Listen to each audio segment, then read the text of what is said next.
Hello everyone. आज की video में हम बात करेंगे ऐसी कुछ कॉमन मेडिसिन्स के बारे में जो कि एक मेडिकल स्टोर पर होनी ही चाहिए। तो चलिए वीडियो को स्टार्ट करते हैं और देखते हैं ऐसी वो कौन कौन सी मेडिसिन्स हैं जो कि एक मेडिकल स्टोर पर होनी ही चाहिए। तो चलिए वीडियो को स्टार्ट करते हैं।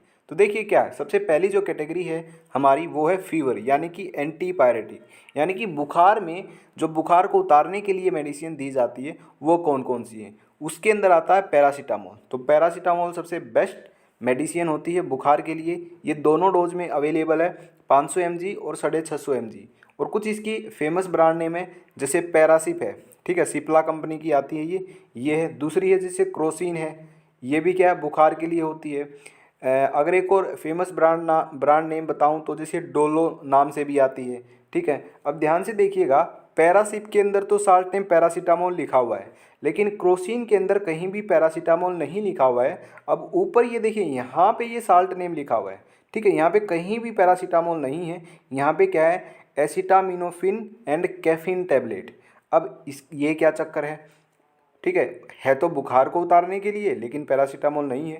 एक्चुअल में आप सोच रहे होगे कि जो ये साल्ट नेम है एसिटामिनोफिन, ये बुखार के लिए यूज़ होता है। हाँ, ये बुखार के लिए यूज़ होता है। तो यहाँ पे मैं आपको एक इन्फॉर्मेशन देना चाहूँगा, पैरासीटामोल का ही दूसरा नाम क्या होता है, एसिटामिनोफिन होता है, ठीक है। तो it is also known as acetaminophen. तो कहीं भी कंफ्यूज मत होना, कहीं भी आपको साल्ट नेम में ये मिल सकता है तो वहाँ पे आप समझ जाना ये पीसीएम ही है, यानी पैरासीटामोल ही है, और बुखार के अंदर इसका यूज़ होता है। ओके, तो ये क्रोसिन के अंदर लिखा हुआ होता है। आगे जो कैटेगरी आती है पेन किलर यानी कि एनाल्जेसिक। कहीं भी हमारी बॉडी के अंदर पेन होता है तो उसको ठीक करने का ये काम करती है। मोस्टली जो ड्रग यूज़ की जाती है इसके अंदर वो की जाती है डिक्लोफिनिक और एसिक्लोफिनिक, ठीक है। लेकिन फिर कॉम्बिनेशन भी यूज किया जाता है, क्योंकि दर्द के साथ साथ थोड़ी बहुत हरकत भी होती है पेशेंट में, तो वहाँ पर इसका कॉम्बिनेशन भी यूज कर लिया जाता है। और दूसरा फ़ायदा ये भी होता है कॉम्बिनेशन यूज़ करने का, इसका बेस्ट रिजल्ट होता है। क्यों, देखिए मैं आपको बताता हूँ। डिक्लोफिनिक है, ये तो पेन किलर है ही, लेकिन कभी कभी क्या है कॉम्बिनेशन यूज़ किया जाता है पैरासीटामोल के साथ। जैसे डिक्लोफिनिक और एसिक्लोफिनिक का को पैरासीटामोल के साथ कंबाइन करके लिया जाता है, ठीक है। अब ये कंबाइन करके क्यों लिया जाता है मैं आपको बताता हूँ। देखिए डिक्लोफेनिक जो मेडिसिन है उसके अंदर तो एनाल्जेसिक प्रॉपर्टी होती ही है, यानी कि इसके अंदर पेन को ठीक करने की प्रॉपर्टी तो होती है, लेकिन जो पैरासीटामोल होती है ना, इसके अंदर दोनों प्रॉपर्टी होती है। ये एनाल्जेसिक भी होती है और एंटीपायरेटिक भी होती है, यानी कि बुखार को उतारने का काम भी करती है और ये पेन को भी ठीक करती है। तो इसलिए इसका कॉम्बिनेशन अगर यूज किया जाएगा तो वहाँ पर बेस्ट रिजल्ट देखने को मिलेगा, ठीक है। तो मोस्टली ये यहाँ पे यूज की जाती है। जैसे डिक्लोफेनिक है, डिक्लोर पैरा का कॉम्बिनेशन है, एसिक्लोर पैरा का कॉम्बिनेशन है, और एक और मेडिसिन का कॉम्बिनेशन आता है निमोसलाइड। ये भी हमारी पेन किलर है जो कि पैरासीटामोल के साथ कॉम्बिनेशन में यूज की जाती है। अब देखिए जो निमोसलाइड के बारे में आपको बताता हूँ। निमोसलाइड जो ड्रग है वो एक्चुअल में बच्चों में कभी भी नहीं दी जाती है, क्योंकि इसका बहुत ही ज़्यादा साइड इफेक्ट होता है लीवर के ऊपर, ठीक है। हिपेटोटॉक्सिसिटी कोज करता है ये निमोसलाइड, यानी कि लीवर को डैमेज करने का काम करता है निमोसलाइड। इसलिए बच्चों के अंदर तो ये बैन है, बड़ों में भी ये बैन है, लेकिन डॉक्टर के द्वारा ही ये दी जाती है। डॉक्टर को पता होता है कि ये कब देनी है, ठीक है। तो पेशेंट को देखकर ही ये दी जाती है निमोसलाइड। तो इसलिए अपने आप से कोई भी मेडिसिन आपको नहीं लेनी चाहिए, क्योंकि आपको नहीं पता है कि कौन सी मेडिसिन कितनी डोज में लेनी चाहिए और किस मेडिसिन का क्या साइड इफ़ेक्ट हो सकता है। तो इसलिए कोई भी जो मेडिसिन है वो बिना डॉक्टर के प्रिस्क्रिप्शन के या बिना डॉक्टर की सलाह के आपको नहीं लेनी चाहिए, ठीक है। तो सबसे बेस्ट जो मेडिसिन होती है वैसे पेन किलर के लिए वो एसिक्लोफेनिक और डिक्लोफेनिक होती है, ठीक है। फिर निमोसलाइड का यूज किया। निमोसलाइड वैसे हैवी पेन किलर होती है, तो डॉक्टर ही बताता है ये कब लेनी चाहिए, और इसका जो साइड इफ़ेक्ट है वो बहुत ज़्यादा है, लीवर को ये बहुत ज़्यादा डैमेज करती है, ठीक है। तो डोज भी डॉक्टर के द्वारा ही बताई जाती है।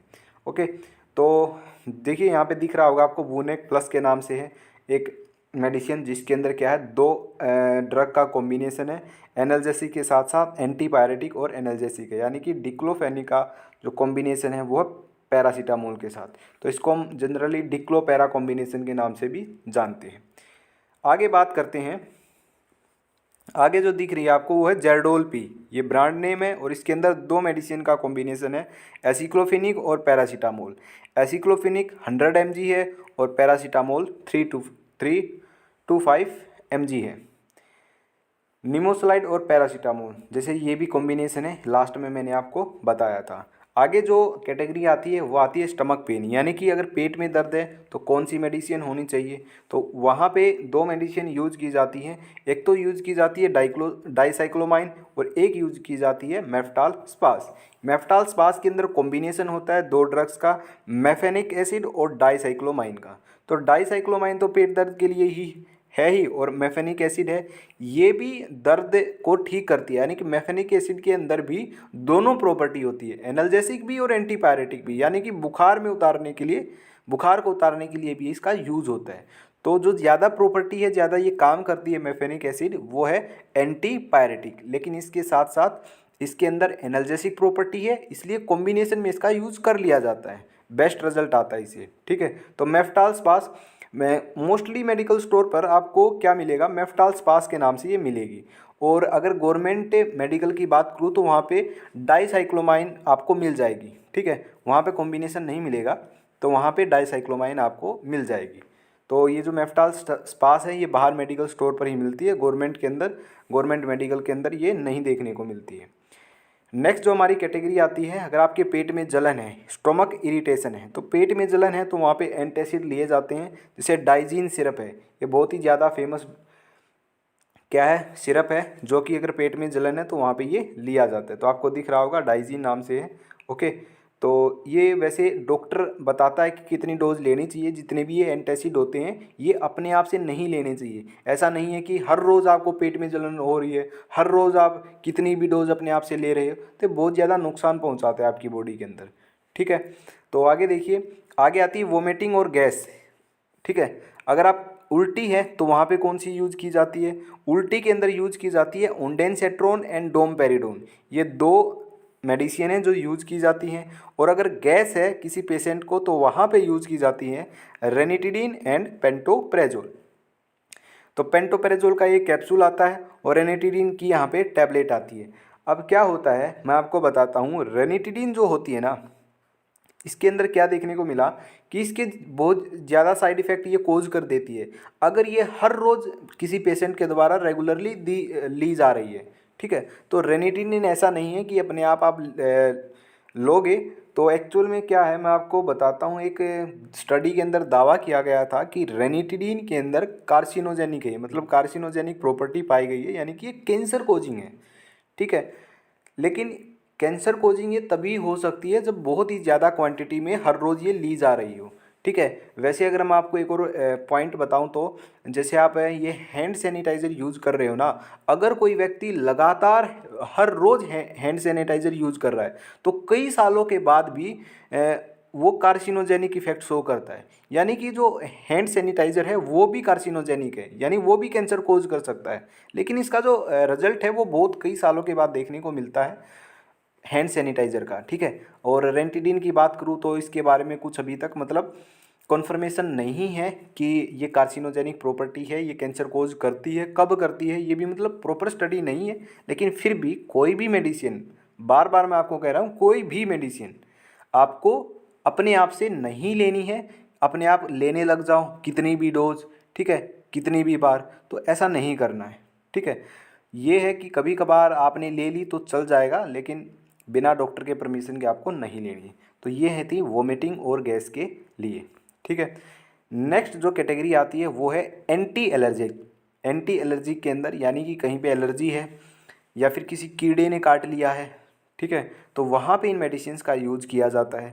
ओके, तो पहली जो इसके अंदर आती है मेडिसिन वो है सिट्रीजिन और लेवोसिट्रीजिन के नाम से भी आती है। ठीक है, अलग अलग होती है, सिट्रीजिन और लेवोसिट्रीजिन दोनों ही एंटी एलर्जिक होती है। और आती है एविल।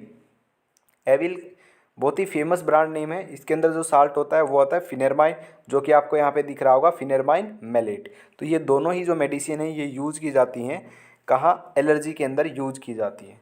तो नेक्स्ट हमारी जो कैटेगरी है वो है एंटीबायोटिक्स। तो यहाँ पे कुछ ऐसी एंटीबायोटिक्स हैं जो कि मेडिकल स्टोर पर होनी ही चाहिए, जैसे कि अमोक्सी सिलिन एंड पोटासियम क्लेवनेट, जिसको हम अमोक्सी क्लेव के नाम से जानते हैं। ठीक है, ओफ्लोक्सासिन एंड ओरिंडाजोल, जो कि ओफ्लोक्स ओजेड से बहुत ज़्यादा फेमस है। ये जो ओफ्लोक्सासिन और ओरिंडाजोल है ये यूज़ की जाती है डायरिया के अंदर। अगर किसी को बहुत ज़्यादा दस्त लग गए हैं तो वहाँ पे ये यूज़ की जाती है, या फिर इंटेस्टाइन में इन्फेक्शन हो जाता है उसकी वजह से दस्त लग गए तो वहाँ पे इसका कॉम्बिनेशन यूज किया जाता है। सबसे पहले तो ओरिंडाजोल दी जाती है, अगर दस्त ठीक नहीं होते हैं तो वहाँ पे फिर ये ओफ्लोक्स ओजेड का यूज किया जाता है। सिफिक्जिम है, सिफ्रोफ्लोक्सासिन है, तो ये कुछ एंटीबायोटिक हैं जो एक मेडिकल स्टोर पर होनी ज़रूरी है। जैसे कि ये सिफिक्जिम है ना, ये जो ईएनटी वाला डॉक्टर होता है ना उसके द्वारा बहुत ज़्यादा यूज़ की जाती है। यानी कि जो आँख में नाक में इन्फेक्शन होता है, कान में इन्फेक्शन होता है ना, तो वहाँ पे इसका यूज़ किया जाता है। दांतों के अंदर जो इन्फेक्शन होता है तो वहाँ पे इसका यूज़ किया जाता है।